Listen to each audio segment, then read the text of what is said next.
আসসালামু আলাইকুম, স্বাগতম জানাচ্ছি বিবিসি নিউজ আন্তর্জাতিক সংবাদে। শুরুতেই সংবাদ শিরোনাম, এরপর বিস্তারিত। ইরানের সঙ্গে উত্তেজনার মধ্যেই আরও বাংকার বাস্টার কিনছে মার্কিন বিমান বাহিনী। মার্কিন বিনিয়োগ ও উড়োজাহাজ কেনায় আগ্রহী ইরান। কূটনৈতিক আলোচনার মধ্যেই হরমুজ প্রণালীতে সামরিক মহড়া শুরু করল ইরান। ইউক্রেন যুদ্ধে নিহত উত্তর কোরিয়ার সেনাদের পরিবারকে বাড়ি দিলেন কিম জং উন। দর্শক, এতক্ষণ শুনছিলেন সংবাদ শিরোনাম। এখন বিস্তারিত। আপনি যদি ইসরায়েলের ধ্বংস চান এবং মুসলিমদের পাশে থাকেন, তাহলে ভিডিওতে লাইক করে চ্যানেলটি অবশ্যই সাবস্ক্রাইব করে দিবেন এবং আপনার মূল্যবান মতামত অবশ্যই কমেন্টে লিখে জানিয়ে দিবেন। এখন বিস্তারিত। ইরানের সঙ্গে উত্তেজনার মধ্যেই আরও বাংকার বাস্টার কিনছে মার্কিন বিমান বাহিনী। যুক্তরাষ্ট্র ও ইরানের মধ্যে তীব্র উত্তেজনা বিরাজ করছে। যুদ্ধ এড়াতে দফায় দফায় আলোচনায় বসছে উভয় পক্ষ। এরই মধ্যে আরও GBU-57 ম্যাসিভ অর্ডিন্যান্স পেনিট্রেটর বা এমওপি বাংকার বাস্টার বোম কিনছে মার্কিন বিমান বাহিনী।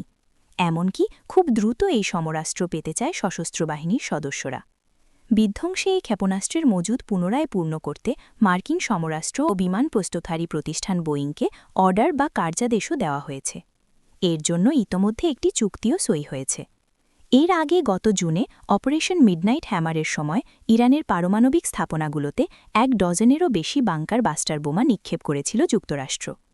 গত সপ্তাহে অনলাইনে পোস্ট করা একটি নোটিশ অনুযায়ী মার্কিন বিমান বাহিনী জানিয়েছে যে তারা বোয়িংকে এই অর্ডার দিচ্ছে কারণ অপারেশন মিডনাইট হ্যামারে শেষ হয়ে যাওয়া GBU-57 মজুদ কমে গেছে।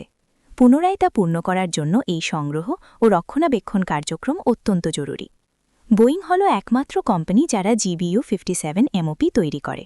এই বিশেষায়িত সমরাস্ত্রটির জন্য কেন পেন্টাগন কোনো উন্মুক্ত প্রতিযোগিতামূলক দরপত্র আহ্বান করেনি তা ব্যাখ্যা করতেই এই নোটিশ দেওয়া হয়েছে।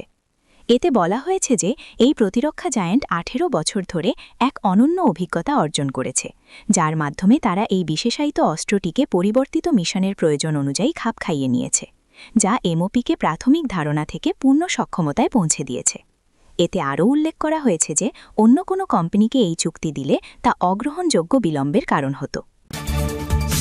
মার্কিন বিনিয়োগ ও উড়োজাহাজ কেনায় আগ্রহী ইরান। ইরান যুক্তরাষ্ট্রের সঙ্গে এমন একটি পারমাণবিক চুক্তি করতে চায় যা দুই পক্ষের জন্য অর্থনৈতিকভাবে লাভজনক হবে। রোববার এক ইরানি কূটনৈতিক এই তথ্য জানিয়েছেন। আগামী কয়েকদিনের মধ্যে তেহরান ও ওয়াশিংটনের মধ্যে দ্বিতীয় দফা আলোচনা অনুষ্ঠিত হওয়ার কথা। রয়টার্সের খবরে বলা হয়েছে, এ মাসের শুরুতে দীর্ঘদিনের বিরোধের সমাধানে আবার ইরান ও যুক্তরাষ্ট্র আলোচনা শুরু করেছে। এই বিরোধ মূলত ইরানের পারমাণবিক কর্মসূচি নিয়ে। আলোচনার লক্ষ্য হল নতুন কোনো সামরিক সংঘাত এড়ানো। মার্কিন কর্মকর্তারা জানিয়েছেন, আলোচনা ব্যর্থ হলে ওয়াশিংটন দীর্ঘমেয়াদী সামরিক প্রস্তুতি নিচ্ছে এবং ইতিমধ্যেই অঞ্চলে দ্বিতীয় একটি বিমানবাহী রণতরী পাঠানো হয়েছে। স্লোভাকিয়ার রাজধানী ব্রাটিস্লাভায় এক সংবাদ সম্মেলনে মার্কো রুবিও বলেছেন, প্রেসিডেন্ট ডোনাল্ড ট্রাম্প কূটনৈতিক সমাধান ও আলোচনাকে অগ্রাধিকার দেন, তবে ব্যর্থতার সম্ভাবনা থাকাও স্বীকার করেছেন। তিনি বলেন, ইরানের সঙ্গে সফল চুক্তি এখনও কেউ করতে পারেনি, কিন্তু আমরা চেষ্টা করব। যুক্তরাষ্ট্র যদি হামলা চালায়, ইরান মধ্যপ্রাচ্যে মার্কিন ঘাঁটিতে আঘাত হানার হুমকি দিয়েছে। তবে রোববার ইরান তুলনামূলকভাবে নমনীয় অবস্থান দেখিয়েছে। ইরানের পররাষ্ট্র মন্ত্রণালয়ের অর্থনৈতিক কূটনীতি বিষয়ক উপপরিচালক হামিদ গানবারি বলেছেন, চুক্তি সফল করতে যুক্তরাষ্ট্রকেও এমন খাতে অংশগ্রহণ করতে হবে যেখানে দ্রুত ও উচ্চ অর্থনৈতিক লাভ পাওয়া যায়। আলোচনায় তেল ও গ্যাস, খনিজ খাতের বিনিয়োগ, এমনকি বিমান কেনাবেচাও অন্তর্ভুক্ত হতে পারে।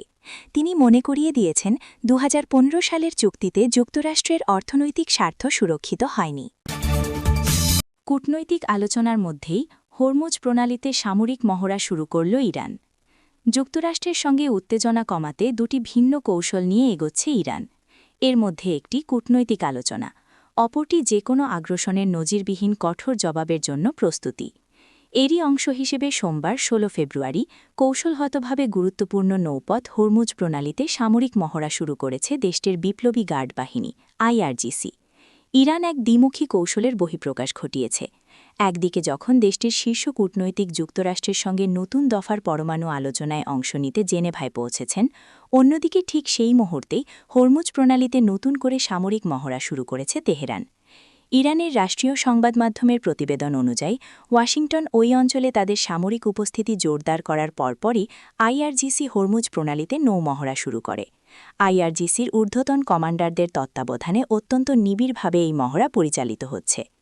এই যুদ্ধমহড়ার সময়সীমা সুনির্দিষ্টভাবে জানানো হয়নি, তবে রাষ্ট্রীয় টেলিভিশন বলছে এর লক্ষ্য হল প্রণালীতে সম্ভাব্য নিরাপত্তা ও সামরিক হুমকি মোকাবিলায় গার্ড বাহিনীকে প্রস্তুত রাখা। ইরানের কট্টরপন্থী রাজনীতিকরা বারবার এই প্রণালীটি বন্ধ করে দেওয়ার হুমকি দিয়ে আসছেন। এটি এমন একটি কৌশলগত পানিপথ যার মধ্য দিয়ে বিশ্বের মোট উৎপাদিত তেলের প্রায় 20% পরিবাহিত হয়।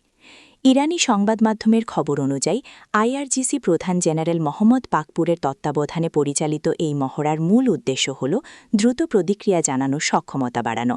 আইআরজিসি হল ইরানের সামরিক বাহিনীর একটি আদর্শিক শাখা। ইউক্রেন যুদ্ধে নিহত উত্তর কোরিয়ার সেনাদের পরিবারকে বাড়ি দিলেন কিম জং উন। রাশিয়ার পক্ষে লড়তে গিয়ে ইউক্রেন যুদ্ধে নিহত উত্তর কোরিয়ার সেনাদের পরিবারের জন্য আবাসনের ব্যবস্থা করেছে পিয়ংইয়ং। দেশটির রাজধানীতে নির্মিত নতুন আবাসিক এলাকাটি উদ্বোধন করেছেন শীর্ষ নেতা কিম জং উন। এ সময় তার মেয়ে কিম জু-এ উপস্থিত ছিলেন। সোমবার 16 ফেব্রুয়ারি উত্তর কোরিয়ার রাষ্ট্রীয় সংবাদ মাধ্যম কেসিএনএ এ তথ্য জানিয়েছে। রাষ্ট্রীয় সংবাদ মাধ্যম কেসিএনএ জানায়, উদ্বোধনী অনুষ্ঠানে দেওয়া বক্তৃতায় কিম বলেছেন, নতুন এই আবাসিক এলাকা নিহত সৈন্যদের আত্মত্যাগের প্রতীক। তিনি আরও জানান, এসব বাড়ি নির্মাণের লক্ষ্য হল শোকাহত পরিবারগুলো যেন তাদের সন্তান ও স্বামীদের নিয়ে গর্ব করতে পারে এবং সম্মানের সঙ্গে স্বাভাবিক জীবনযাপন করতে পারে। কিম আরও জানান, পরিবারগুলোর জন্য কিছুটা সান্ত্বনা নিশ্চিত করতে নির্ধারিত সময়ের একদিন আগেই প্রকল্পটি শেষ করার নির্দেশ দিয়েছিলেন। কেসিএনএ প্রকাশিত ছবিতে দেখা গেছে, কিম তার মেয়ে জু-একে নিয়ে নিহত সৈন্যদের পরিবারের সদস্যদের সান্ত্বনা দিচ্ছিলেন এবং তাদের নতুন বাড়িগুলো পরিদর্শন করেন। রাশিয়ার সঙ্গে পারস্পরিক প্রতিরক্ষা চুক্তির আওতায় 2024 সালে উত্তর কোরিয়া প্রায় 14,000 সৈন্য ইউক্রেনে পাঠায় রাশিয়ার পক্ষে যুদ্ধ করতে। দক্ষিণ কোরিয়া, ইউক্রেন ও পশ্চিমা সূত্রের তথ্য অনুযায়ী তাদের মধ্যে 6,000-এর বেশি নিহত হয়েছেন। সাম্প্রতিক মাসগুলোতে যুদ্ধাহত ও নিহতদের সম্মান জানাতে উত্তর কোরিয়া একাধিক বড় অনুষ্ঠান আয়োজন করেছে। এর মধ্যে পিয়ংইয়ংয়ে সৈন্যদের ভাস্কর্য সম্বলিত একটি নতুন স্মারক কমপ্লেক্সও উদ্বোধন করা হয়েছে।